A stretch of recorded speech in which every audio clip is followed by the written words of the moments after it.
High fly ball, deep center. Varsho back. He's on the track. He's at the wall. See ya. Dead center, 430 feet away, and 110 miles an hour off of his bat. In this episode, the Yankees have just won 3 out of 4 against the Blue Jays on the road, and they head to Cincinnati. We'll talk about how the team is doing overall this season and what's next for the Bombers. Struck him out swinging high fastball.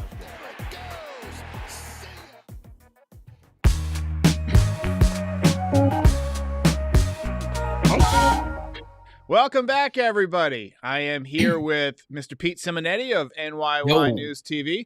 Frankie has the night off. He's helping OJ search for the real killers. How you doing, Pete? I'm doing great, man. How are you? I'm good, man. Before we get too deep into the discussion tonight, we got a lot to get to. Pete has an event at Yankee Stadium September 23rd. I will be there. He will be there. You can come meet us both. You just got to go to the link in the description. Frankie will be there if he survives his fight with Logan Paul. Tell us about your event. Yeah, so it is our second event this year. Of course, on April 1st, we had one. It's awesome, man. The Audi Club is like nothing you guys will ever be. It's the best way to watch a baseball game. It's the best seat in the house. It's spacious, 5-star dining. And when I say 5-star dining, I mean like lamb chops with the big ass bone in it. I mean, it's nice. Like, it's unbelievably well. Like, you'll get there and you're like, wow. On top of that, too, is also Aaron Judge bobblehead night. So that's another little caveat to be like, hey, come on over. But again, hanging out with all the guys, we usually get well over 100 people there. And it's an awesome, awesome experience. You get to pass by the beautiful George Steinbrenner statue that is in the suites. So it's a cool little thing to do. But then again, I mean, the pictures you could take, the view of the game is unreal. Mm-hmm. So if you can make it, trust me, guys, make it. You will be very, very happy you showed up. Just want to clarify, it is a 1:00 game. It is, and we get in 90 minutes early. Yep. 1:00 game. You get in 90 minutes early. Food and non-alcoholic beverages are all included in the price of the ticket. You eat all the way up until the end of the 7th inning. And I'm talking about, again, this is legitimately 5-star dining. Steak, anybody that's been there, steak, chicken, pastas, sushi. If you're a fan of sushi, they got everything you could think of. It is unbelievably good. It is awesome. Do not miss it. I'm psyched. It's going to be my first trip back to Yankee Stadium since pre-pandemic. The last time I watched Tanaka on a Friday night. That was the night that Brian McCann hit a home run to tie it up and fireworks went off. I was there. And then the next day they wanted to walk off with Michael Pineda on the mound. That tells you how long it's been since I've made the trip. Yeah, well, thankfully my last one was better because we actually got a hit. The one before that, we got no hit. So, yeah, we need a W. We need a win. That's what we need. So I just want to get your takeaways on this series. Obviously, the Rays series, too. The Yankees have shown some fight over the last couple of weeks. We're seeing some good things. Offense coming back. We got some good starts. Nestor bounced back last night. So before we get to the audience town hall segment, just give me your thoughts on what you saw in this Jays series. Really good. You mentioned it, fight. And that's something that I've been, screaming at the top of my lungs for, is that sometimes this team could be down 2-0 and it looks like they're at a morgue. They're at a funeral. And they have shown fight. They fought back. They've looked good. And I just want to throw this out there real quick about my love-hate relationship with Aaron Boone.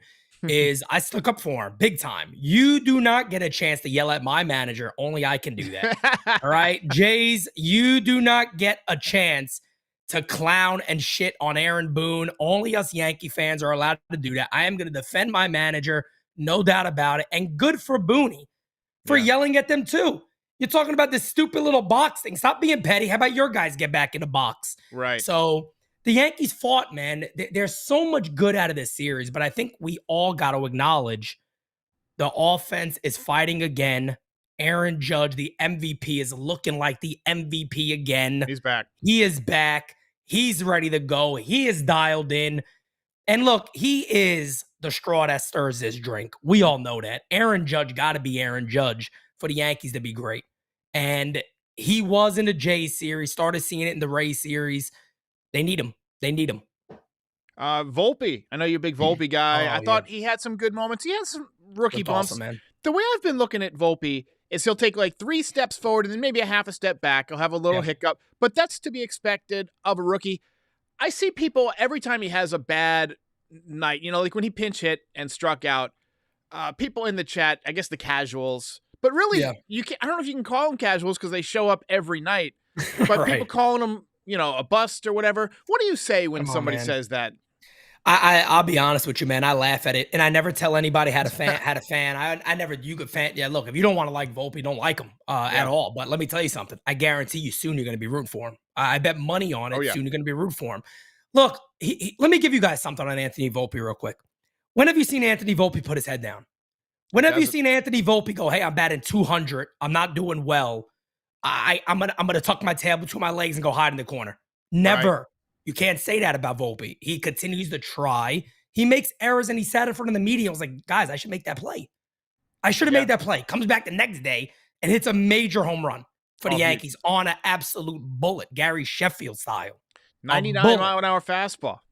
A missile to left field. Let me tell you guys, I started the year and I said, Anthony Volpe, if he gives the Yankees a 240 average, 15 to 20 home runs, and he can steal 30 bags, I'm very, very happy. I think Volpe's going to do better than that. I think he's going to do better. I think so. I really think so. Anthony Volpe is everything that he's been hyped up to be. I know people look behind his card now and goes, Pete, he's not hitting 320. No. Nobody should have ever expected that Anthony Volpe could hit 320. Yeah. Maybe he's a phenomenal player. Maybe one day, but he is phenomenal. I could see him hitting in the 230s, 240s this year just because he's had such a slow start with the offensive, batting average. But he's going to have a month where he hits like 330 and hits some bombs, steals a ton of bases. His second half is going to look way better than his first half, put it that way. Absolutely, absolutely.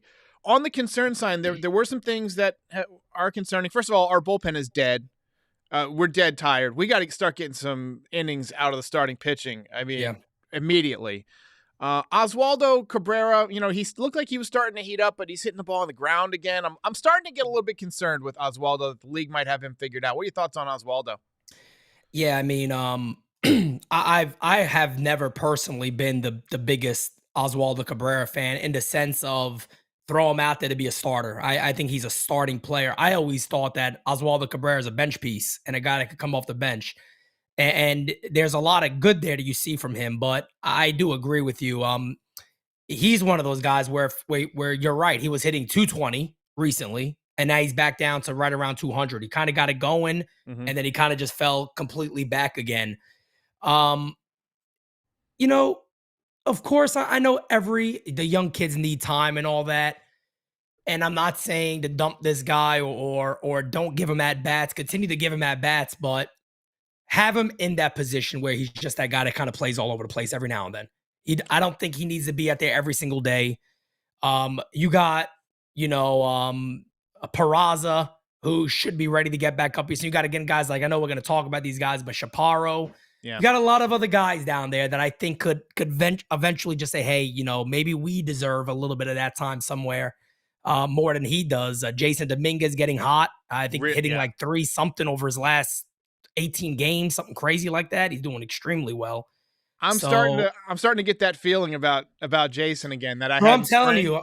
Yeah, I think the Yankees got him on the fast track too. I think they really want him up here this year. I truly believe that, because here's one thing I want to bring up and I don't want to jump ahead, but I know we're probably going to talk maybe a little about some trades and things of that nature. The Yankees aren't going to want to go over that budget at all.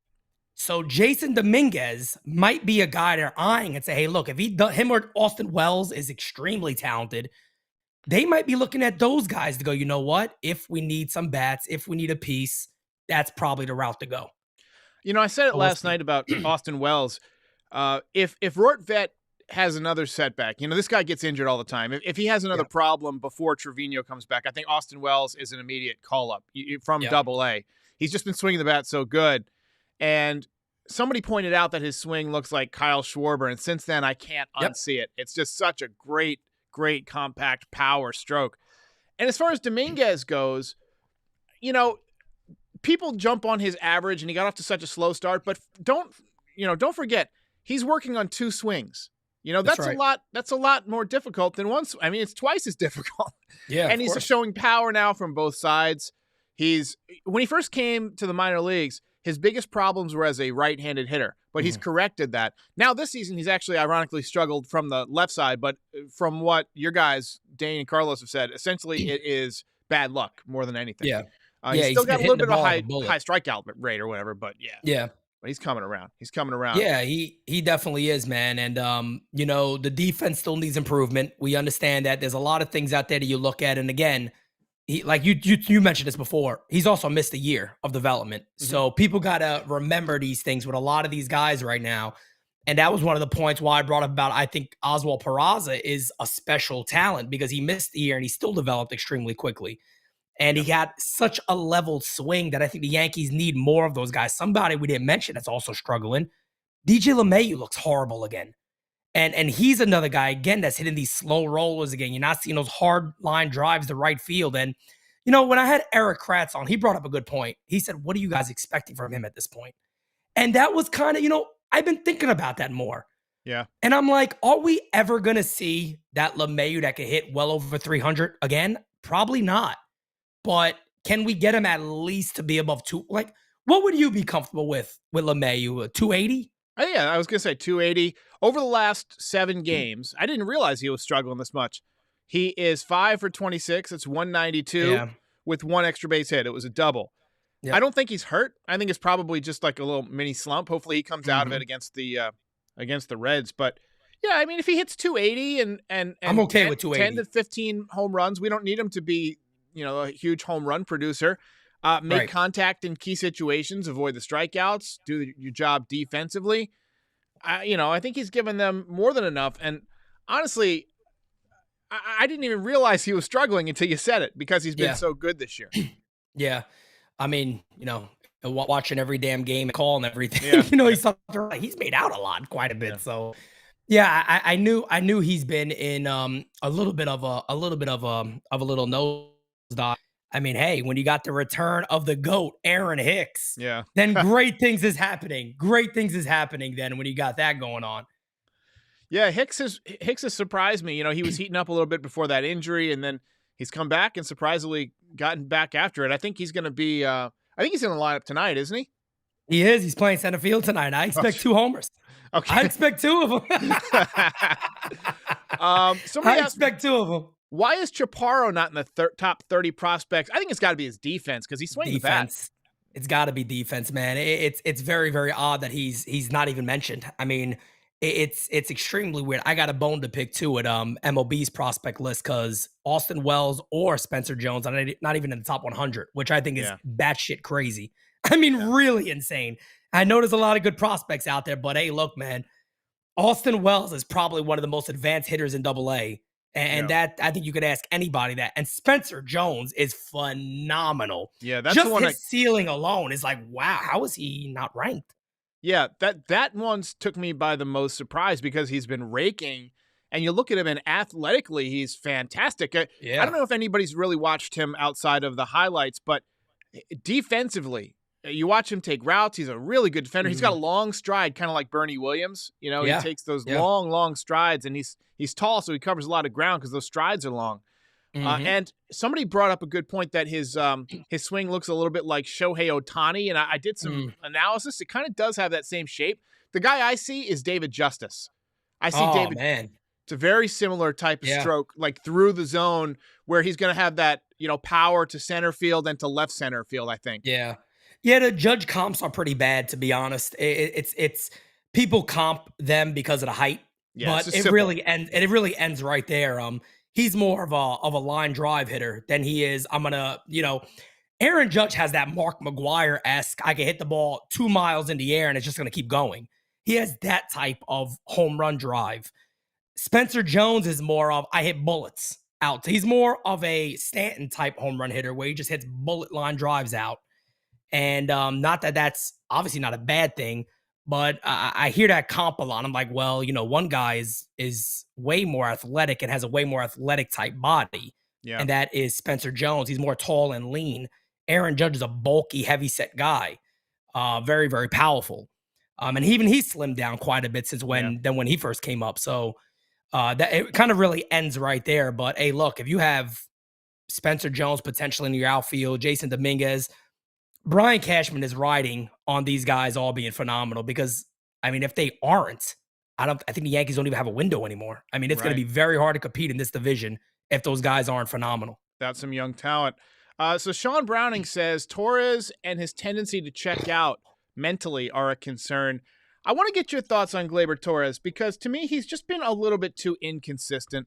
I don't have his stats in front of me. I'm going to try and pull him up real quick. But, you know, he seems like a guy who, I don't know, he's not living up to the potential that he had. He's hitting .253. He's got 6 homers in 188 bats, but he's 26 years old. This is the prime of his career.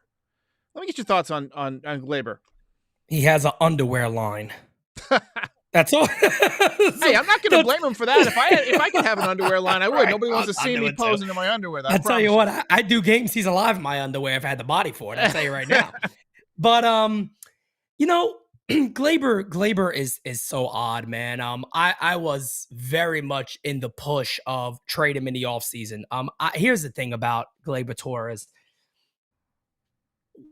Where is the benefit of keeping Gleyber Torres at this point? And I ask this to Yankee fans all the time. I said, look, are you comfortable with offering Gleyber Torres maybe $100+ million? Right. And I usually, when you hear that, they go, yeah, but I don't think he'll demand that. Oh, he will. Oh, he will. On this market, he just might. If he continues to have a decent year, 250, 20+ homers, 265, 20+ homers, he could command a pretty decent sum. He's a young guy still. He's a young man. He's not an older player. Gleyber's head is just not always in the game. And look, I get it. There's going to be times when guys screw up, but here's the difference. When you see a guy like a Anthony Volpe do it, who you're watching every day now, other young guys do it, Anthony Rizzo make an error every now and then, there's just sometimes it just feels like, even the other day, Volpe made the amazing play at shortstop on the line drive. Gleyber was never ready to even cover the bag. He wasn't even running over there. Like the thing just doesn't go. Like he's not thinking ahead of what could happen. Derek Jeter used to always say, I was always plays ahead. And I knew what to do immediately. Expect the ball to be hit to you. Correct. And Gleyber Torres is more like, I'll just, I just play baseball. He has the talent. He has everything there. You know, the guys over at NYYST always kind of say something that I kind of, I like hearing it sometimes when they say it. It makes sense a little bit. You kind of see him in that dog pile if the Yankees win again. And I just don't.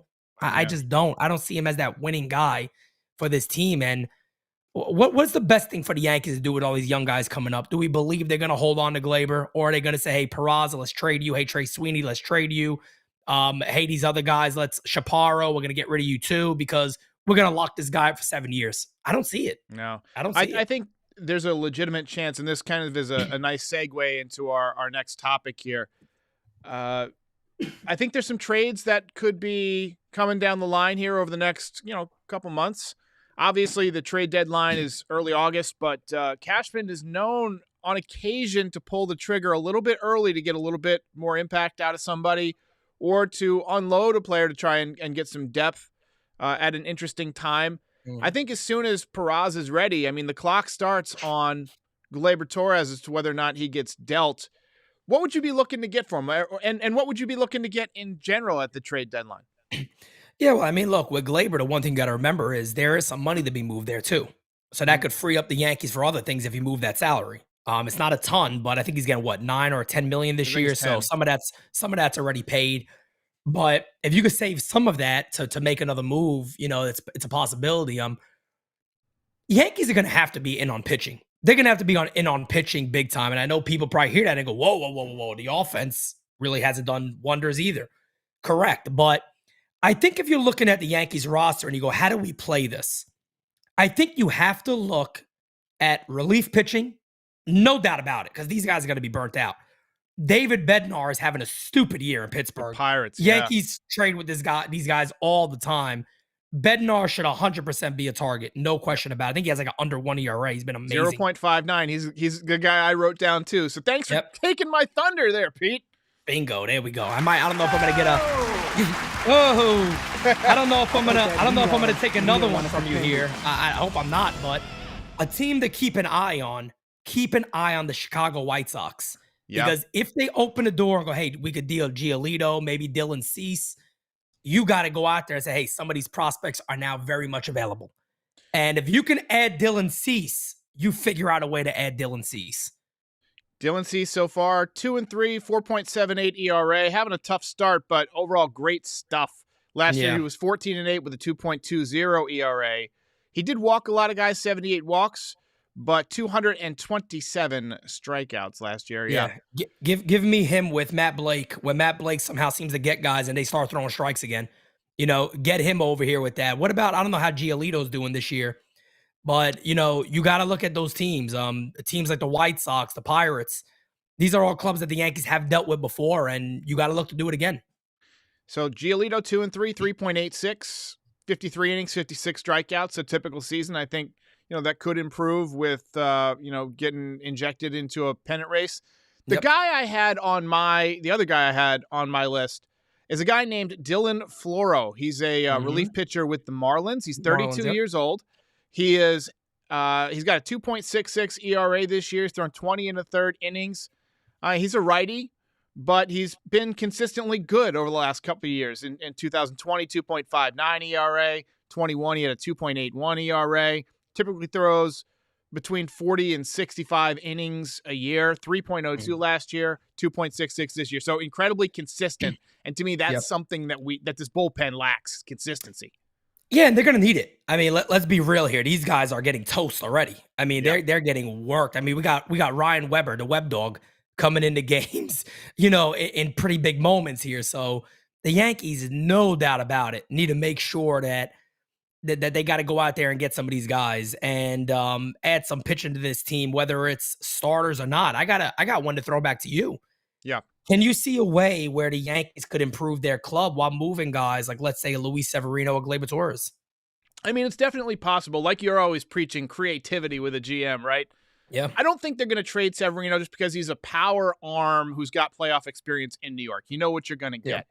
By the way, we got a super dono from Rashawn Thompson. Says, hey, I'm loving the hat. Shout out to your channel. Appreciate that. Let's go, baby. I was looking, I've been prowling around at who's having a good year that we could probably get, because Brian Cashman's not going to want to unload the whole farm system right now when these guys are this close. Right. I was looking at the Giants, and they have a couple of guys that I think would be, fairly interesting. Alex Wood, left-handed pitcher, didn't have a great year last year, but he's got a funky delivery. He's pitched 5 games this year. He's got a 2.87 ERA. Last year, not great, but experienced. He's got a 3.67 ERA over 11 years. He's 32 years old. Might be one of those guys that's a Cashman pickup, like an Andrew Haney type, where the metrics are something, there's something about him that they like and they can pick him up. And also they have one more guy that I was looking at. So this would be kind of like if you decide to unload a prospect, right? And this is something I don't think is going to happen, but they have a dynamite young closer, Camilo Doval. Yep. And here's the issue is, guys like that are not easy to get, but we've seen that Cashman will unload somebody like Jordan Montgomery, who's a good young left-handed pitcher, to get an area of need for a vital piece of the team, like, getting Bader in center field. I could see them unloading a prospect, somebody like a Trey Sweeney or a top 10 prospect. I don't think they'll trade Wells. I don't think they'll trade Dominguez. I agree. Could see him moving somebody like a Jones. If you can get a solid young closer to just put out there and move everybody down. I want Mike King pitching the 7th inning again. I want Clay Holmes pitching. He's been great in the 8th inning. You get Holmes, King, Doval. That's a pretty good 3-headed monster at the back end of your bullpen. Hopefully you get Loizaga back. I don't see them making much of a trade for offense, even though a little bit, one more bat, I think, and we might have won both of the Rays series that we played. No doubt. And, maybe one more bat away from sweeping the Blue Jays this weekend. But I really think Dominguez could be the answer there before too long. Yeah, I really do. I think he is going to be the answer, to be quite honest with you. And what the Yankees, what fans need to understand, as you said this earlier too, is that, I'm a big preacher of push the batting average. I like batting average. I like all that.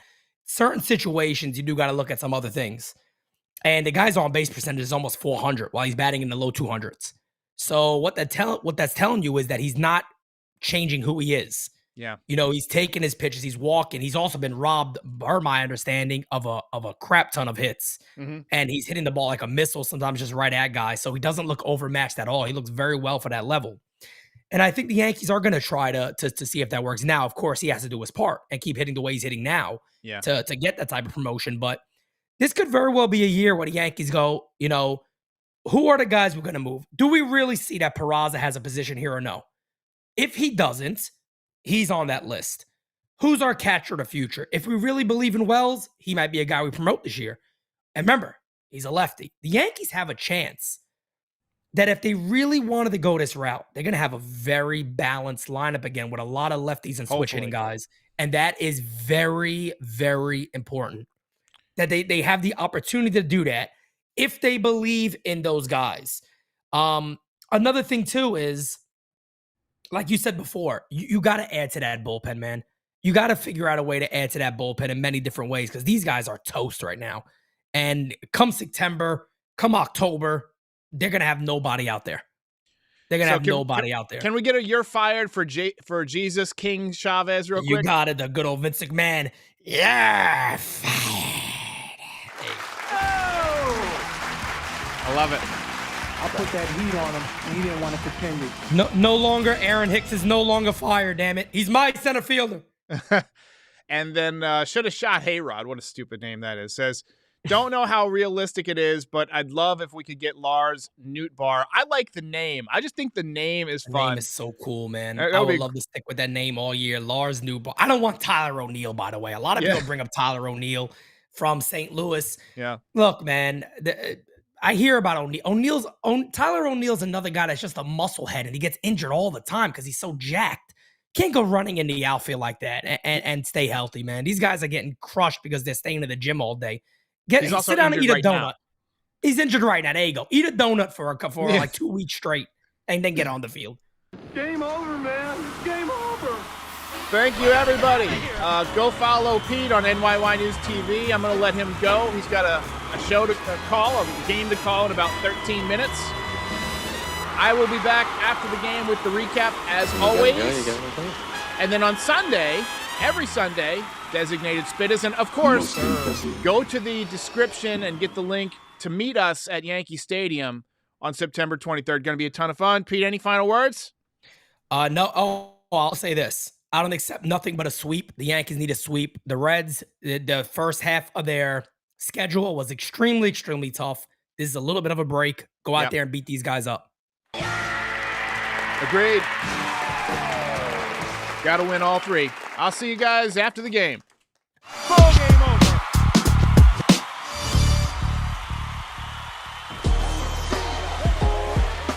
Thank you, man.